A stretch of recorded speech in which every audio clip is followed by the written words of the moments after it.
عرض کی مولا تیرا ولی سمجھ کے چومے تھے کہ یہ میرے رب کا یار، میرا رب اس سے پیار کرتا. فرمایا اللہ نے آواز دی سلطان خنجر مجھے اسی کی عظمت کی قسم جس کا حیا کر کے تو نے اس کے پاؤں چومے تھے، اسی کا حیا کر کے میں تجھے جنت عطا کر رہا ہوں.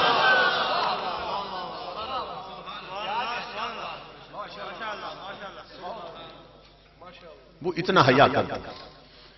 اسی طرح حضرت جلال الدین نقش بند رحمت اللہ تعالی علیہ، ان کے مرید ان کی جو حجرہ تھا نا اس کی دری جھاڑ رہے تھے گلی میں. دری پر گرد جم گئی تھی اور مرید چاروں کونے پکڑ کے نا گلی میں آئے تھے اور جھاڑ رہے تھے کمرے کی دری. بخارا اور سمرقند کا حکمران آ رہا تھا اپنے غلاموں کے ساتھ. غلاموں نے کہا بادشاہ سلامت رک جائیں، ہم انہیں روکتے ہیں، یہ بہت گرد اڑ رہی ہے، آپ رک جائیں تاکہ گرد بیٹھ جائے پھر گزرتے. اس نے کہا یہ کون ہے اور کیا کر رہے ہیں؟ وہ گئے اور جب واپس آئے تو کہنے لگے یہ حضرت جلال الدین نقش بند کے مرید ہیں اور ان کے نا کمرے کی دری جھاڑ رہے ہیں جس پر اللہ کا ولی بیٹھتا ہے، جس پر اس کے قدم لگتے ہیں.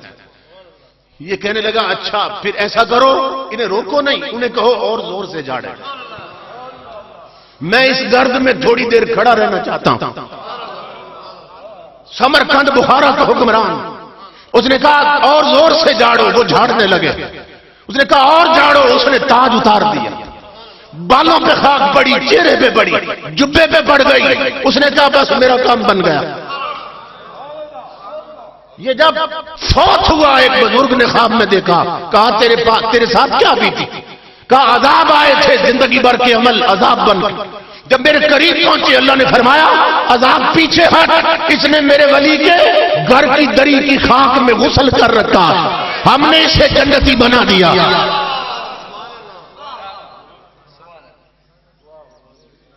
یہ حقیقت ہے، اللہ اپنے بندوں کا اتنا حیا کرتا ہے. حضور غوث اعظم رضی اللہ تعالیٰ عنہ آپ کے دروازے پر ایک بندہ گیا اور ہوا یہ کہ یہ ابدال تھا، درجہ ابدالیت سے گر گیا تھا. بہت سے دروازے پھرا کہ یہ عہدہ پھر کہیں سے بحال ہو جائے، اور سیرت نگار لکھتے ہیں کہ 360 ولیوں کے دروازے پہ گیا کہ میری ابدالیت مجھے پھر مل جائے، یہ پوسٹ پھر بحال ہو جائے. سب جو تھے وہ یہی کہتے تھے کہ اوپر لکھ دیا گیا تو شقی ہے. آنکھیں بند کرتے کہتے لو محفوظ پہ لکھا ہے تو شقی ہو گیا، بدبخت ہو گیا. اب یہ اپنے اپنے سٹینڈرڈ کی بات. حضور غوث اعظم سے کسی نے کہا کہ حضرت سنا ہے کامل ولی کی پہچان یہ ہے کہ زمین پہ بیٹھ کر آنکھیں بند کر کے لوح محفوظ پہ لکھی تقدیر پڑھ لیتا ہے، کیا یہ بات ٹھیک ہے؟ تصدیق کرانا چاہیے. آپ ہنس پڑے، فرمایا میری نظر میں وہ ناقص ولی ہے. سٹینڈرڈ دیکھیے، فرمایا میری نظر میں وہ ناقص ولی ہے. مریدو حضرت آنکھ کھول کے نہیں بند کر کے عرض کر رہے اور زمین پہ بیٹھ لوح محفوظ پہ لکھی تقدیر پڑھ لے. اگر آپ کی نظر میں یہ ناقص ولی ہے تو پھر کامل کون ہے؟ غوث اعظم ہنس پڑے، فرمایا مریدو رب کی عزت کی قسم عبد القادر کی نظر میں وہ کامل کہ صرف تقدیر پڑھ نہ سکے، جو چاہے لکھ دے، جو چاہے مٹا کے رکھ دے. یہ اپنے اپنے سٹینڈرڈ کی بات، جو چاہے لکھ دے، جو چاہے مٹا دے. صرف تقدیر پڑھنا کمال نہیں، جو چاہے لکھ دے، جو چاہے مٹا دے. تو وہ 360 ولیوں کے دروازے پہ گیا، ان کی پہنچ یہی تھی کہ پڑھ سکتے تھے، مٹا نہیں سکتے تھے. کسی نے کہا اذهب الى بغداد، جا سیدھا بغداد چلا جا غوث اعظم کے دروازے پر. کیوں؟ جہاں سے یہ عہدے ملتے ہیں نا پھر وہیں سے بحال بھی ہوتے ہیں. ادھر ادھر کیوں پھرتا، جا وہاں چلا جا. یہ غوث اعظم کے دروازے پہ پہنچا. آپ اندر حجرے میں تھے، اب یہ مین گیٹ سے داخل ہوا اور جا رہا تھا غوث اعظم کے سین میں. جب جلال غوثیت پر خیال گیا نا اس کی ٹانگیں کانپنے لگی. اب اگر جلال آ گیا غوث اعظم کو اپنی نالائکی کی وجہ سے، یہ عہدہ تو چھن گیا. اب آنکھیں کیسے ملاؤں گا، بات کیسے کروں گا؟ اتنا ڈرا اور ٹانگیں کانپی کہ وہی نا سین میں گر گیا. اور جب گرا زمین پر تو اس کے چہرے پر مٹی لگ گئی، اس کا منہ لگا زمین پر اور چہرے پہ مٹی لگ گئی. رو رہا تھا مولا مجھے ہمت دے، میں تیرے پیارے بندے سے بات تو کر سکوں، اپنی گزارش تو پیش کر سکوں، اتنی ہمت دے. اللہ رب العزت کی آواز آئی، اب آگے جانے کی ضرورت نہیں، پیچھے پلٹ جا. لفظ ہے، آواز کیا آئی؟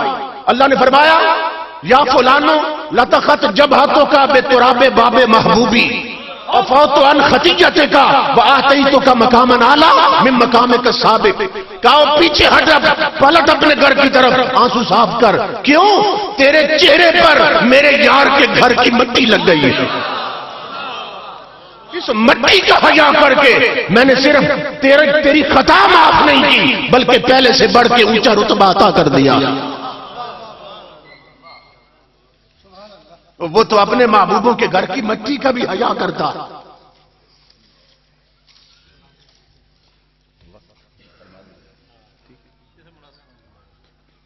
جمعہ بھی اللہ اکبر. تو بتانے کا مقصد یہ کہ وہ اپنے بندوں کا اتنا حیا کرتا. تو امام الانبیاء کے غلاموں، ان کی موت ان کے لیے تحفہ، ان کی قبر جنت. اور جو ان کی قبروں پہ چلے جائیں، اللہ کی عزت کی قسم، سچے اور کھرے ہوں تو وہ بھی جنت. جنت اللہ رب العزت نے کافروں کے لیے نہیں بنائی، مومنوں کے لیے بنائی. ہاں، اندر صاف ہونا چاہیے، تعلق دل کا جڑ جانا چاہیے. تو یہ کوئی مشکل بات نہیں. اللہ اکبر. نبی اکرم صلی اللہ تعالی علیہ وآلہ وسلم کے ایک صحابی حضرت عمر بن عاص وہ جب فوت ہونے لگے تو رو رہے تھے. لوگ گئے کوئی بات سنائے حضور کی، کہنے لگے میں تمہیں وہ پہلی بات ہی سنا دیتا. جب میں حضور کی بارگاہ میں مسلمان ہونے گیا تھا، میں نے حضور سے عرض کی کہ اپنا ہاتھ بڑھائیے، میں بیعت ہونا چاہتا ہوں. فبسط النبی یدہ فقبضت یدی. آپ فرماتے ہیں کہ حضور نے ہاتھ بڑھایا میری درخواست پہ، آگے کیا حضور نے ہاتھ، قبضت یدی، میں نے پیچھے کر دیا. امام الانبیاء حیران ہوئے، فرمایا ما لک یا عمر، تیرے کہنے پر میں نے ہاتھ آگے بڑھایا، اور جب میں نے آگے کیا تو نے کیوں کھینچ لیا؟ عرض کی اشتارے تو یا رسول اللہ، یا رسول اللہ ہاتھ میں ہاتھ دینا چاہتا ہوں مگر میری ایک شرط ہے. سمجھ رہے؟ اس کی شرح میں محدثین نے کہا کہ مرید بیعت ہونے سے پہلے پیر سے شرط لگا سکتا ہے. عرض کی آقا میری شرط ہے، ہاتھ میں ہاتھ دینے لگا ہوں، پکڑنے جو لگے ہاتھ، ایک شرط ہے. آقا نے فرمایا ماذا تشترط، تو تیری کیا شرط؟ ان یغفر لی، آقا میری شرط یہ ہے آپ کے ہاتھ میں ہاتھ دوں تو پچھلے سارے بخشے جائیں، پچھلے جرم سارے معاف ہو جائیں. امام الانبیاء نے فرمایا ہاتھ رکھ میرے ہاتھ میں شرط طے کرتا ہوں تیرے پچھلے سارے بخشے گئے.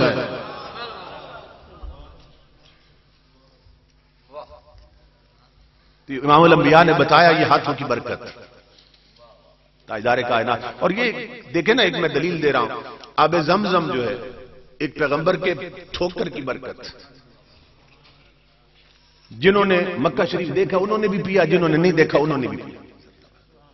جنہوں نے دیکھا انہوں نے بھی پیا، جنہوں نے نہیں دیکھا سب نے پیا نا. آب زمزم ہر جگہ پہنچا.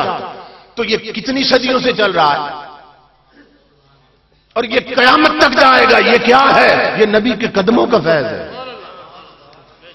غور کرنا دان، تو کہتے ہیں ہاتھوں میں کیا رکھا ہے؟ اور جب نبی کے قدموں کا فیض قیامت تک چل رہا ہے تو مصطفیٰ کے ہاتھوں کا فیض کہاں تک جائے گا؟ کیونکہ ایک گولڈن چین ہے جو گنبد خضرا تک جاتی ہے. یہ اولیاء کے ہاتھ ہمیں دست مصطفیٰ تک لے جاتے ہیں. اور آخری بات عرض کر رہا ہوں، ایک بزرگ نے بڑی خوبصورت بات کی. وہ فرماتے ہیں کہ دنیا میں جتنی مسجدیں ہیں یہ مسجد حرام کی شاخیں ہیں. کعبہ شریف کی مسجد ہے نا، مسجد حرام. فرماتے ہیں دنیا میں جتنی مسجدیں ہیں یہ مسجد حرام کی شاخیں ہیں، اور دنیا میں جتنے مزار ہیں یہ گنبد خضرا کی شاخیں ہیں. ان مزاروں سے فیض مصطفیٰ ملتا ہے، نگاہ مصطفیٰ نصیب ہوتی ہے. یہ ہماری خوش بختی، خوش نصیبی کہ اللہ نے ان عظیم آستانوں کے ساتھ ہماری یہ نسبتیں قائم فرمائیں.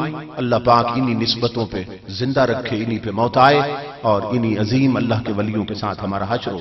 وما علینا الا البلاغ.